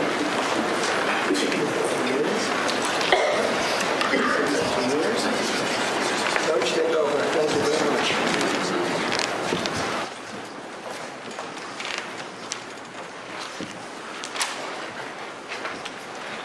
Good morning. Thank you, Mr. President. Thank you for signing that executive order, protecting the sanctity of the Army-Navy game. It's a game with a soul, and it deserves to be protected. So thank you very much. Thank you to you and your staff, your gracious hospitality, and for making today's ceremony possible. Thank you to the distinguished guests and everyone in attendance for being here to recognize this team and this exceptional group of young men. On behalf of our players, our staff and their families, our superintendent, General Michael Book-Schulte, and our athletic director, Michael Kelly, it is truly an honor to be here. We're grateful and humbled to be back again. As I shared last year, it's been our goal to return to this stage many times during your tenure, Mr. President. There's no higher honor in our program than standing here representing the Naval Academy, the entire brigade of midshipmen, the Brotherhood, and all the men and women who serve and have served in our Navy and Marine Corps. These young men understand that wearing the Navy uniform comes with a responsibility greater than football. Each day they strive to live up to the core values of honor, courage, and commitment, and the standards of those who came before them. Leaders of character who have gone on to serve our country with distinction. What they accomplished this season is a direct result of that ethos and mindset. The players here on stage and to my left in the audience are some of the very best our country has to offer. In just a little over 2 months, these 28 seniors standing behind me will graduate and commission as officers in our Navy and Marine Corps under your command, Mr. President. They will do so with character, discipline, and the values that define this institution.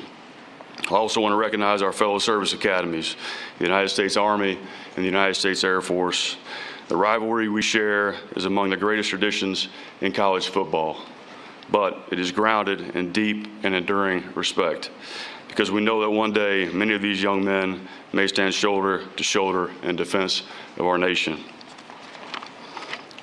The Commander-in-Chief's trophy represents the commitment, discipline, teamwork that define the future leaders and warfighters of our armed forces. Every day our players balance the demands of Division I athletics with the responsibility of preparing to serve as officers. That challenge forges the character this trophy represents. In our view, it is the most meaningful and honorable trophy in all of college sports.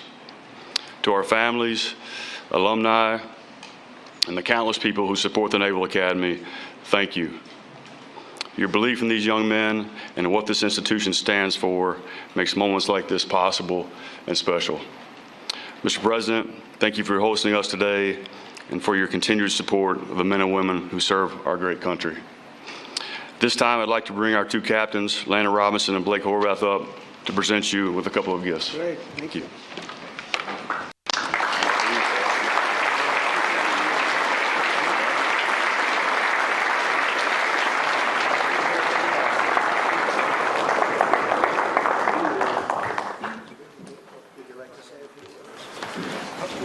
Sure, for sure. Well, first, Mr. President, it's just an honor to be here. Football, this is very heavy. I know. You have a strong neck. Like you said, well, you're the healthiest guy here, so you got the neck to do it. Yes, sir. So just want to say thank you so much for having us here. Absolute honor. And last year, I was hesitant to say it's a once-in-a-lifetime experience, right? Because I knew we'd be back this year. So I'm glad I can now say it's a twice-in-a-lifetime experience. And just couldn't have done it without our whole team here, right? Our support staff, from the strength and the trainers to all these guys and all the guys who are still at school right now in class. Thanks to all of them, and just for everybody for supporting us. And, go Navy, beat everybody.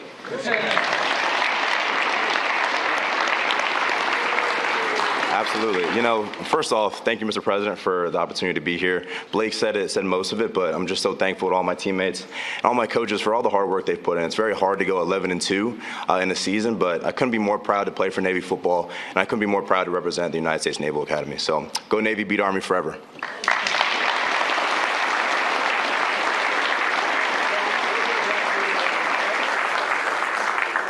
See you at the Oval. Now, anybody does not want to go to the Oval, please raise your hand. I'll see you at the Oval. Thank you. See you at the Oval.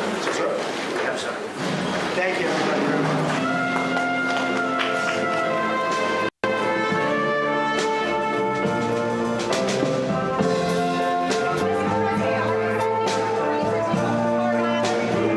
Commander-in-Chief, what a great little ceremony. The Commander-in-Chief Trophy, of course, goes to the team that has the best record amongst the Air Force Academy, West Point, and the United States Naval Academy. Just a tremendous look at that right there. Great kids. Those are the young men that you have manning these carriers. Many pilots, officers, surface warfare officers, intelligence officers on the submarines. And, of course, the United States Marine Corps, very ironic today, with the Marine Expeditionary Unit, leaving San Diego, heading to the North Arabian Sea, but that's what they do. Right there. What a great little ceremony. Always honored to cover it every year, and the President at the top of his game today.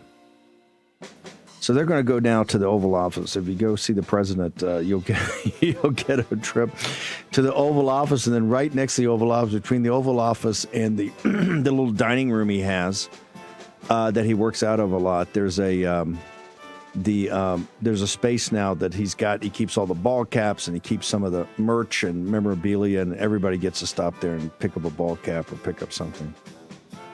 Anchors Away, the traditional song of the United States Navy and the United States Naval Academy. It's absolutely incredible. Great service today. Noel Frisch, as we're playing as we're going out on this segment with Anchors Away, you have talk about serendipity. You actually have we have you on here to talk about Lindsey Graham, but you actually have a connection with the United States Naval Academy, sir? Yes, sir. My father was the starting center, the offensive lineman for the Naval Academy back in the 70s, his sophomore through senior year under George Welsh, who then went to coach in your home state at the University of Virginia. Yeah, that was a step down. George Welsh at Naval Academy. George Welsh actually did a great job at that program, and I think built that program up for a legendary. They won a title. And yes. Yeah, they won a title. Unbelievable. Your father must have been quite a football player, because George Welsh was known as what we refer to as a taskmaster. We also have the Naval Academy's fantastic. I just want to add before I go to Noel talk about Lindsey Graham. Mo was, I think, 7-0 against Navy as a volleyball player. 7-0. Of course, at West Point, they really the 11-2 record they talked about today. They really gauge you as an athlete of how you do, if you're at Naval Academy, how many times you beat Army, and if you're at Army, how you beat Navy. That is really the intensity of that rivalry. No, I want to talk about I want to talk about the law of political physics. I have been, and you work for one of the candidates. In fact, I think we had the candidate on when he first started his campaign, and I want to say it was in the spring of 2024. It's been a while. Yeah, that was the last law year. of physics, because I keep yes, in 2025. I keep asking for the folks in South Carolina, particularly as Lindsey Graham gets more and more out of control, and quite frankly, more and more offensive as he goes on in his personal behavior, and he's trying to make it like Charlie Wilson's War. And as I said, Charlie Wilson's War is nothing to laugh at. I know the movie was turned into something like I don't want to say a light comedy, but it had a comedic tones to it. What Charlie Wilson was doing was very serious, and Charlie Wilson did do a lot of good, but he also did a lot of damage. And this is why we got to think about this. And Lindsey Graham, just this kind of all this time he spends in the Middle East, and he comes out with these things like 2 weeks ago that he would offer Saudi Arabia, the Kingdom of Saudi Arabia, in perpetuity defense pact if they quit stabbing us in the back and got to the gun line of going against Iran. It was just things like this all the time. And I kept asking, I see these numbers, he's got these huge numbers, and President Trump has endorsed him, and President Trump's beloved down with the MAGA base. But I said, there's got to be some time that the folks in South Carolina who are as strong a patriots as possible, and particularly patriots that serve their country. It's a history of service to the nation. I said, at some point in time, I said, unless I'm missing it, at some point in time, there's got to be an awakening here and a reckoning with Lindsey Graham, and really have a real conversation and debate about this race. And then I saw that Rasmussen and Mark Mitchell and the team over there have been doing some polling. Can you just walk people, which I think is kind of blockbuster stunning polling for a guy that's an incumbent, that's got the Senate Leadership Fund, unlimited amount of money, and the endorsement of President Trump. Can you walk us through the math of what's happening in South Carolina, sir? Yes, thanks, Steve. And yeah, full disclosure, I do work for Mark Lynch. Mark Lynch is a businessman in the upstate of South Carolina, and he's putting it all in, pushing all the chips in to get rid of this weirdo, Lindsey Graham. And so the numbers, going back to last May, there was another Rasmussen poll that showed that Lindsey was very vulnerable. That's very consistent with there are a lot of other polls out there showing that Lindsey Graham is very vulnerable.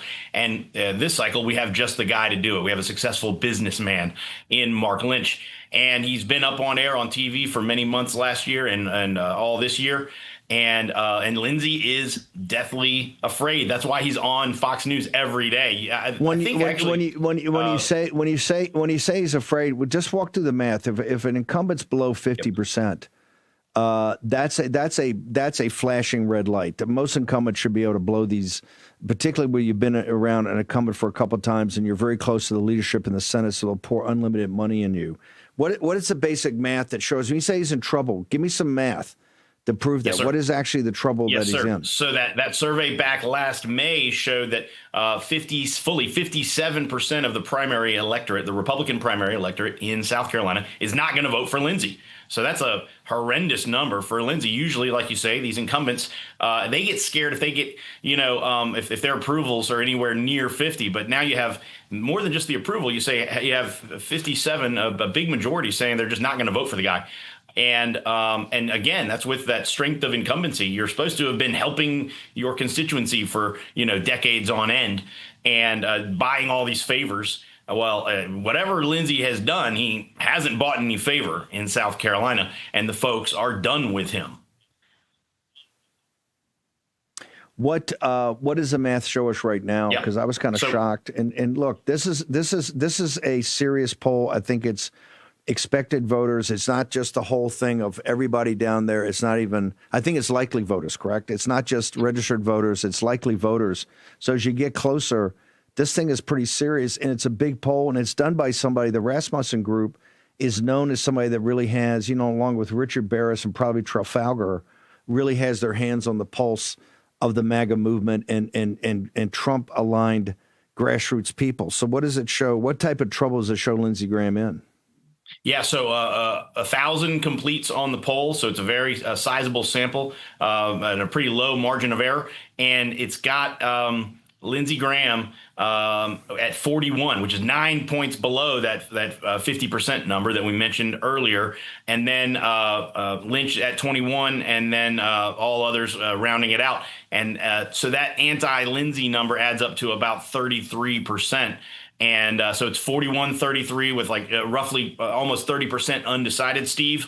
And so, as you know, what happens is as people start to wake up and look at the election, not everybody's looking at the election all year long like, you know, you and I are. And, you know, a lot of the war room posse is a lot of times. And so, but the voters are going to start to wake up here over the next, 11 weeks as we go to June the 9th for this primary. And they're going to say, well, I got Lindsey and I got a business guy outsider. And those are going to break 2-1 for the business guy outsider, Mark Lynch. And so, and then the key part is this. On the informed ballot, the pollsters and the guys who run these surveys, they're statisticians and they're data guys. They call it the informed ballot.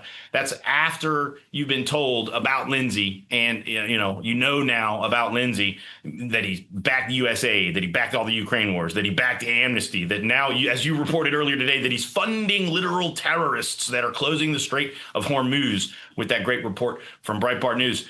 When they learn all of this, his support is so soft, Steve, it falls off the table, and Lynch leads. Okay, it's an inversion. It's 34, and then Lynch 34, and then Lindsey Graham is down in the 20s. Okay, so Lindsey Graham's support is baby soft.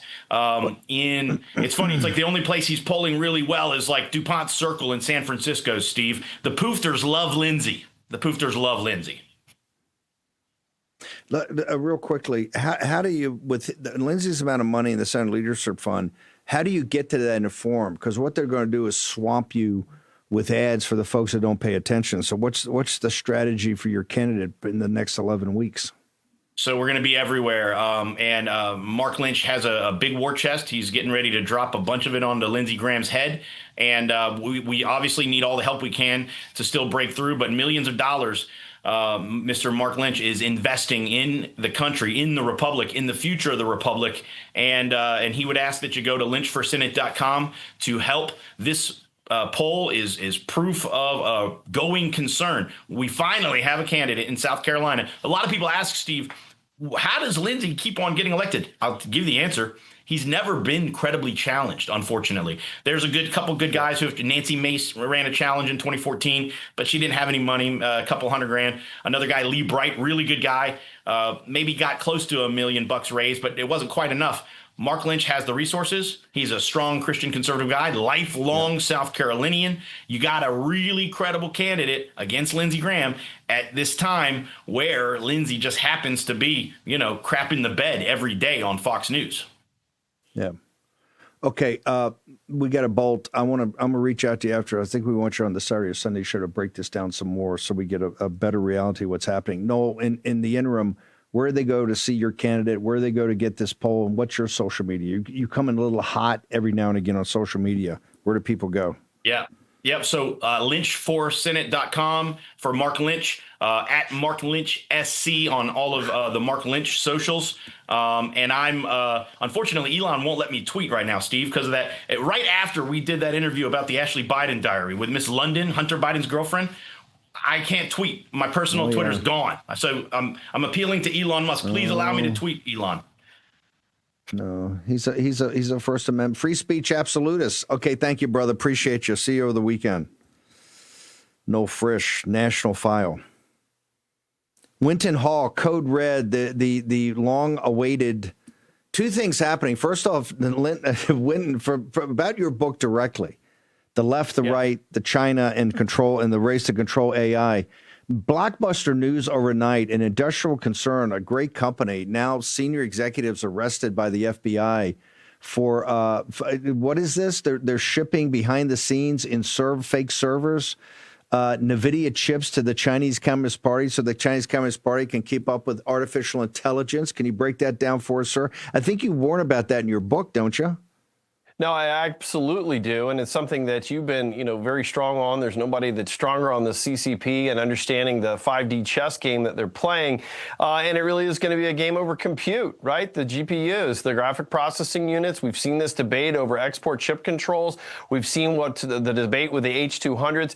Yeah, this is just another example of the end runs that are being done and how you can sneak around, any regulation or any kind of control, but obviously China's determined drive here. And so, NVIDIA, this is a real problem because you're talking about not just the current, Blackwell chips, you're talking about the Vera Rubin chips and getting these advanced chips into the hands of the CCP. These are the same kinds of efforts that, the CCP has set out in 2017 to dominate the AI race by 2030. We got 4 years. Okay, they've been very focused. Everybody needs to understand something. China imports more semiconductors than it does oil. That's their national priority because they understand both the economic upside of this issue and the power that will accrue to it, but also the military applications. And in addition to that, the CCP techno-surveillance state. And specifically on that, things like supremacy in encryption, supremacy in hacking of weapons systems, supremacy in being able to hack infrastructure.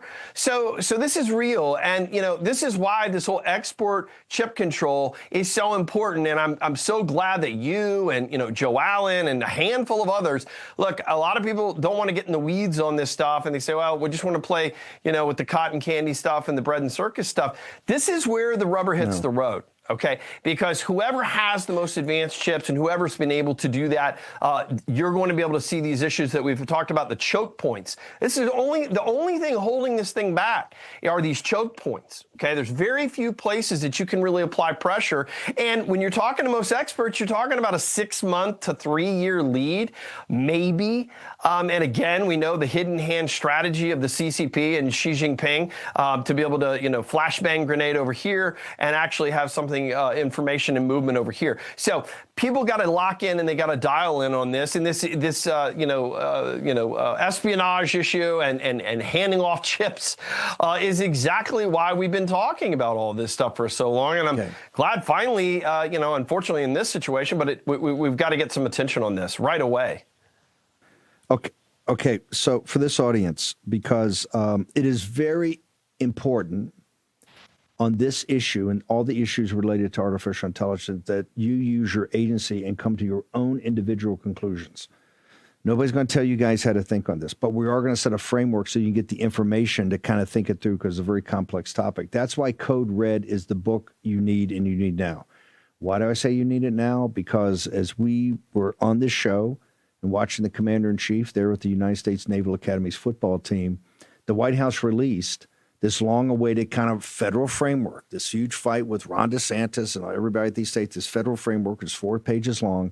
It is going to be controversial, but you need to have the background. The power of this book is that he walks you through what you need to know about artificial intelligence, but then gets into the power and influence and politics of it so that you have a framework of how to think this through.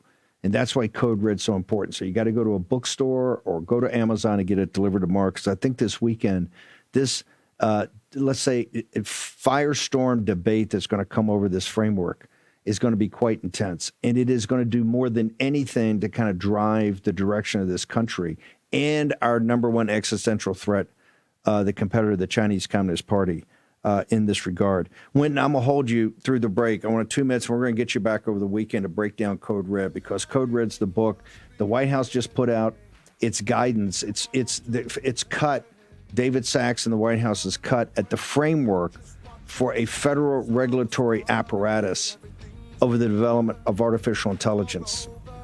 It's important as a SAVE Act and all these other things are, which are so important in the war, everything important. This may be the first among equals in importance. Short commercial break. Back in a moment.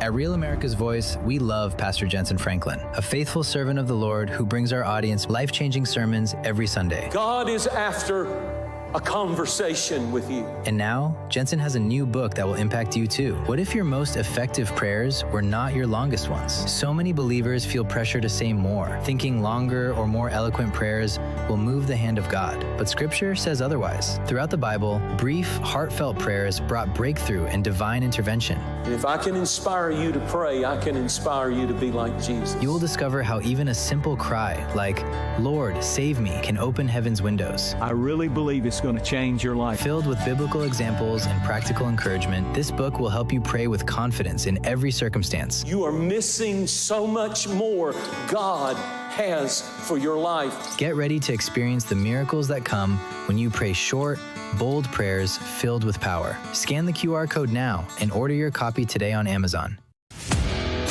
At Real America's Voice, we know that you want to be a part of something bigger. That's why we've teamed up with AMAC, the Association of Mature American Citizens, to build a real community of folks who care about faith and our country's future. There is no force on earth that can stop us from saving our country. Want to be a part of this movement? It's easy. Just scan the QR code on your screen right now. That's right. Grab your phone and scan the QR code to join the AMAC and Real America's Voice family today. By scanning the QR code, you'll unlock exclusive content, connect with like-minded Americans, and be first in line for events that celebrate our shared values. So don't wait. Scan the QR code. Join us today and become part of a community that stands for faith, family, and freedom. Real rights, they come from God. With AMAC and Real America's Voice. Go ahead. Scan the QR code now. I'm Terry from New Jersey, and I just want to say that I love Real America's Voice. I love you guys. Keep up the good work.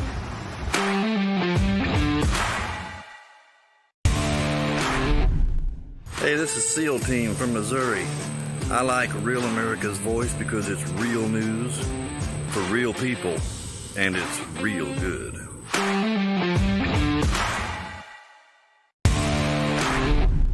This is Diane from Rhode Island. Why do I love Real America's Voice? Because they deliver us facts from hosts who love America and love God. What's not to like?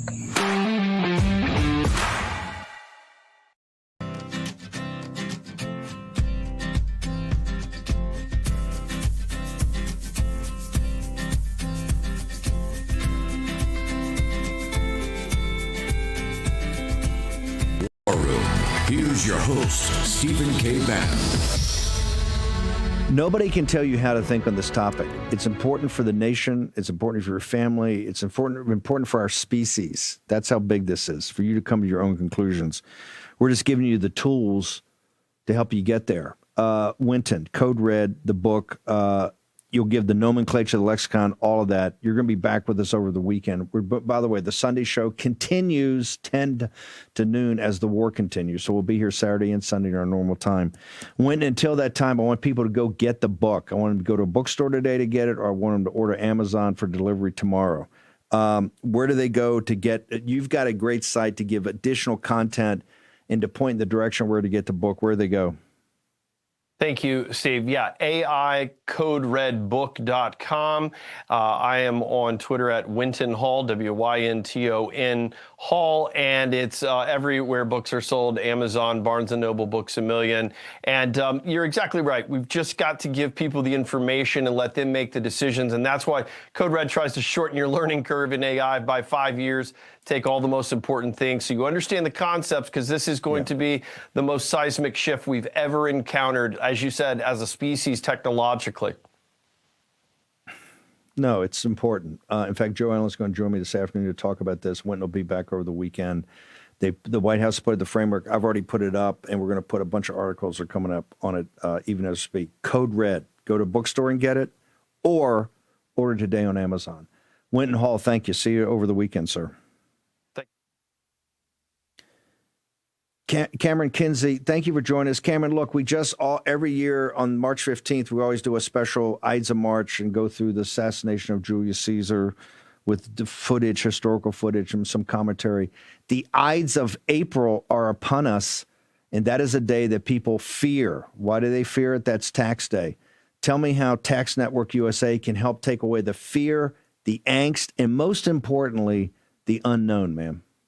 Yeah. Well, thanks so much, Steve, for having me back on. I want to speak directly to the War Room posse when I say this, because it is a critical moment right now as we approach the April 15th deadline.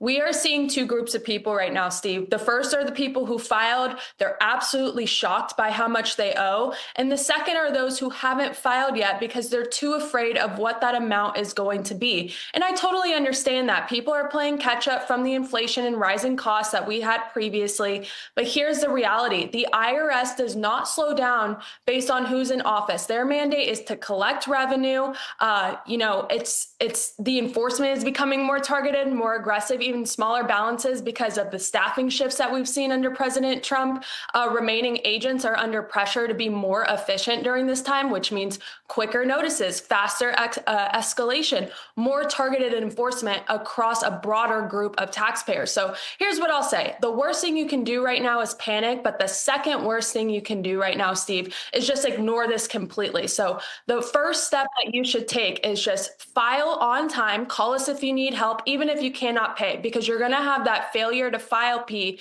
which is significantly worse than the failure to file penalty. Filing at least protects you right out of the gate. And once that deadline passes, penalties start immediately. Interest compounds daily. That balance, Steve, can snowball very quickly. What feels manageable in April coming up can look completely different a few months later. So here's what people don't realize. You do have options. There are structured solutions like installment agreements to spread the payments out. We have offers in compromise that can reduce what you owe, innocent spouse relief. If you are unfairly tied to a partner's tax burden, hardship, currently not collectible status, you name it.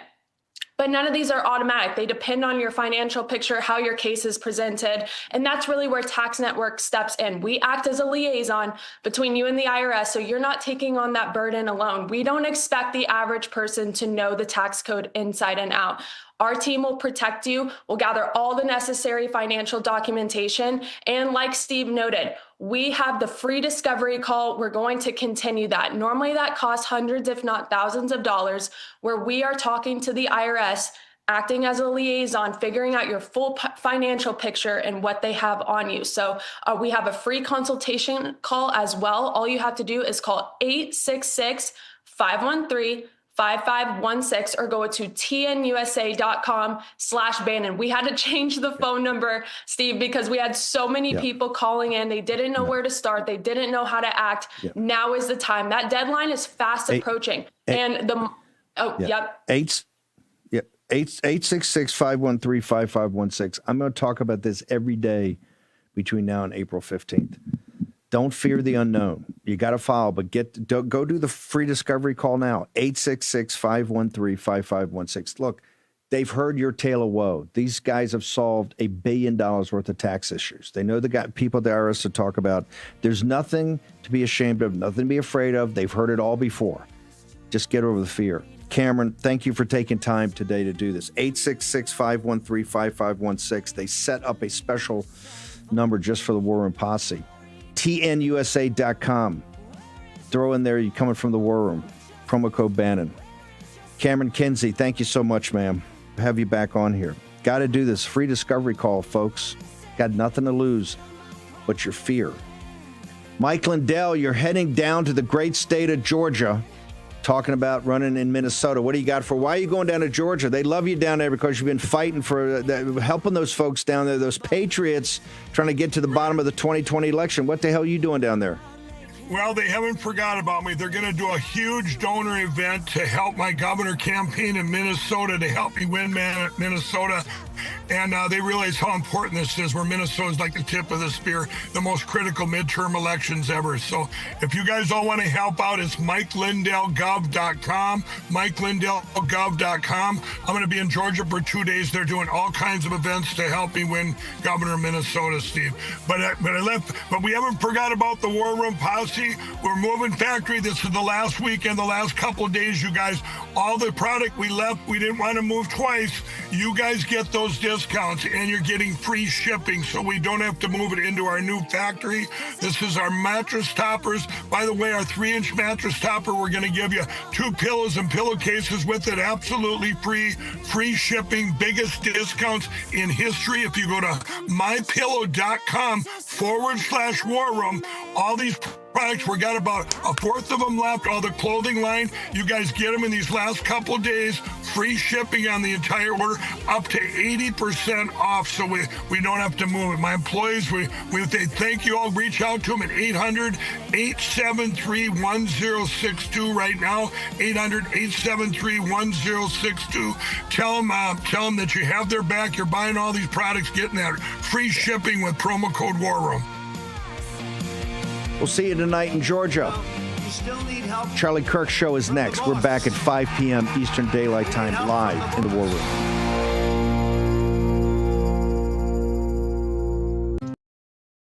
At Real America's Voice, we love Pastor Jensen Franklin, a faithful servant of the Lord who brings our audience life-changing sermons every Sunday. God is after a conversation with you. And now, Jensen has a new book that will impact you too. What if your most effective prayers were not your longest ones? So many believers feel pressure to say more, thinking longer or more eloquent prayers will move the hand of God. But Scripture says otherwise. Throughout the Bible, brief, heartfelt prayers brought breakthrough and divine intervention. And if I can inspire you to pray, I can inspire you to be like Jesus. You will discover how even a simple cry, like, "Lord, save me," can open heaven's windows. I really believe it's going to change your life. Filled with biblical examples and practical encouragement, this book will help you pray with confidence in every circumstance. You are missing so much more.